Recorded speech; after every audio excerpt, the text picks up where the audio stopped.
Istri buta ini ditangkap. Orang jahat masuk ke rumahnya. Mereka menutup mulutnya. Dibawa ke dalam kamar. Saat suaminya yang buta pulang, tubuhnya ditutup selembar kain tipis. Tangannya diikat, mulutnya ditutup. Suaminya buka ikatan mulut. Pria melapor. Siapa yang tahu? Mimpi buruh mulai. Korban tidak bisa melihat, tidak bisa mengenal penjahat. Mereka harus melakukan pengecekan medis dalam 24 jam. Saat pergi ke rumah sakit, mereka dijegat. Pindah mobil, keduanya masuk ke gudang. Ia berdiri melawan, tapi didorong. Lalu, mereka dibuang di pinggir laut. Keduanya meraba mencari masing-masing. Sampai di rumah sakit, dokter bilang tubuh istrinya basah, tidak ada bukti. Datang ke kantor polisi. Sudah lewat dari 24 jam, sudah tidak berlaku. Suami tidak terima dan melawan.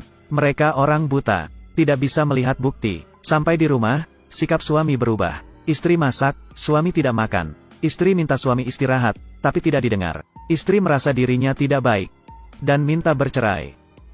Esok harinya saat suami bekerja, wajahnya penuh kesedihan. Saat pulang minta maaf kepada istrinya. Ternyata ia tidak marah ke istrinya, tapi ia tidak bisa jaga istrinya. Masuk kamar sambil minta maaf. Di dalam kamar hening. Saat cari, ia pegang kaki. Ia mulai panik, dan gelisah. Istrinya bunuh diri. Seorang politisi datang, dan adiknya Ami adalah pelaku kejahatan. Ingin menenangkannya, tapi malam pertama milik kamu, bukan milik Ami. Jadi, kesenangan. Jangan bicara ke media. Semakin banyak kamu bicara, nanti akan banyak penyesalan. Ternyata, Ami dan temannya datang lagi. Dan mengikat istrinya. Oleh karena itu dianggap bunuh diri. Suami minta bantuan ke polisi. Tapi polisi sudah disogok dan berkata, kalau istri Anda bunuh diri karena penghinaan, kenapa tidak dari awal aja dibunuh? Sampai di rumah, ia menemukan buku istrinya. Meraba tulisan di dalam. Tubuhnya gemetar penuh amarah. Ia tidak bisa melindungi istrinya. Marah kepada dunia yang tidak bermoral. Kali ini ia akan balas dendam. Untuk menghancurkan semua orang yang menghina istrinya. Ia adalah orang buta. Cukup dengar suara, sudah tahu siapa yang datang. Mendengar dan belajar meniru suara. Ia ingin menggunakan dua senjata ini untuk membalas dendam istrinya. Ia merekam suara politisi. Pergi ke bar merekam suara Ami dan temannya.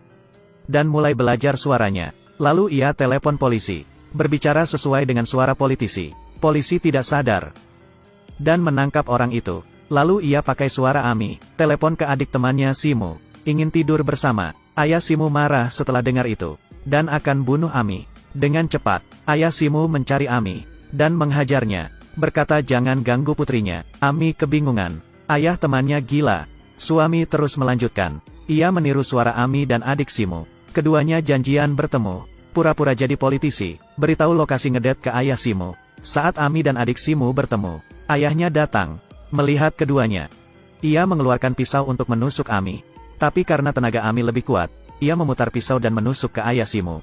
Kedua teman baik sudah diatasi. Ini langkah balas dendam pertama. Ia datang ke supermarket, beli banyak bola dan keripik kentang. Buat janji dengan Simu. Setelah Simu melihatnya, ia tidak bergerak. Suami mematikan lampu bar. Di kegelapan, ia tahu keberadaan Simu. Menghajarnya, dan memukulnya pakai bola. Simu bingung. Ia pakai senter lihat. Ternyata di bawah ada keripik. Bila diinjak akan keluar suara. Jadi suami bisa mendengar keberadaannya. Simu terdiam, menghindari keripik. Sama sekali tidak bersuara. Suami berhenti. Simu menyalakan lampu lagi. Ia balas dendam. Ia melempar botol bir ke arah suami. Bisa melukai matanya. Ia mengikuti suara mencari Simu. Menangkap dan menghajarnya. Lalu, Simu ditarik. Lehernya diikat. Dan ia didorong. Tubuhnya tergantung. Terakhir, suami lempar sarung tangan ke bawah. Saat polisi tiba, mereka menemukan sarung tangan. Di sana tertulis nama Ami. Ami menjadi tersangka. Polisi akan tangkap. Adik politisi tidak bisa bergerak. Politisi beritahu polisi. Ia adalah raja di kota ini. Semua ini adalah rencana suami. Balas dendamnya masih lanjut. Selanjutnya adik politisi, Ami. Ia mengajak Ami ke sebuah gudang. Mengumpat di belakang pintu. Saat pintu terbuka, ia langsung pukul. Tapi Ami pakai helm.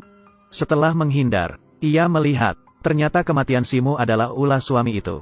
Tapi ia dihajar. Dengan santai Ami melawan. Ami mencekik leher suami. Dan memukul. Suami tidak bisa dengar. Ia dipukul. Tapi suami belum pingsan. Ia mengambil tongkat dan bangun. Ami melepas sepatu, bersiap pukul suami. Tapi suami langsung balik badan.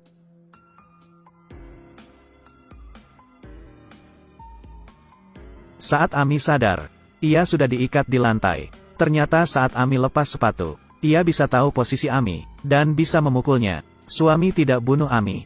Ia menelepon politisi. Mendengar suara minta bantuan adiknya, ia bergegas ke gudang. Lalu, suami meletakkan lilin di dekat pintu, dan membolongi tong minyak, seluruh ruangan penuh minyak. Ia menutup mulut Ami. Saat politisi datang, melihat adiknya, ia buka pintu. Suami berhasil membunuh keduanya. Tapi belum berakhir. Saat pulang, ada seorang anak cari dia, meminta meniru suara ayahnya untuk minta cuti. Ia melakukannya, tapi polisi datang. Suami meniru suara tidak bisa disembunyikan. Ia menahan suami.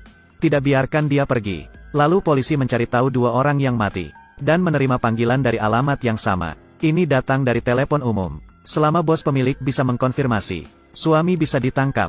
Malam itu, bos baru saja pulang kerja. Polisi menunggu. Sisi lain, suami lanjut bunuh orang. Ia minta temannya untuk tarik perhatian penjaga. Minta seseorang meniup asap untuk ganggu pemandangan. Ia naik sepeda anak kecil. Di dalam kawasan polisi, ia berhasil kabur. Ia menghubungi politisi. Berkata ia yang membunuh adiknya. Politisi akan balas dendam. Bergegas ke gedung dengan pengawas. Memanfaatkan jebakan. Berhasil menjatuhkan 1 orang. Jatuh ke bawah mati. Lalu menangkap politisi, dengan tulisan angka. Selangkah demi selangkah maju ke tempat bahaya sisi bangunan. Ia memasang alat keamanan di tubuhnya. Keduanya loncat ke bawah gedung. Tapi ia tertahan karena alat keselamatan. Terakhir ia melepaskan tangannya. Politisi itu jatuh. Semua orang yang menghina istrinya mati. Suami masih dalam bahaya. Sisi lain, polisi datang ke pemilik telepon. Untuk mengidentifikasi suami itu. Yang mengejutkannya adalah pemilik telepon umum buta. Ia tidak bisa tahu siapa yang pinjam telepon. Takdir. Polisi memanfaatkan suami istri buta untuk menutup kasusnya. Suami juga menutup bukti dengan bos yang buta. Terakhir, ia membawa abu istrinya ke laut. Istrinya akan selalu ada di sampingnya.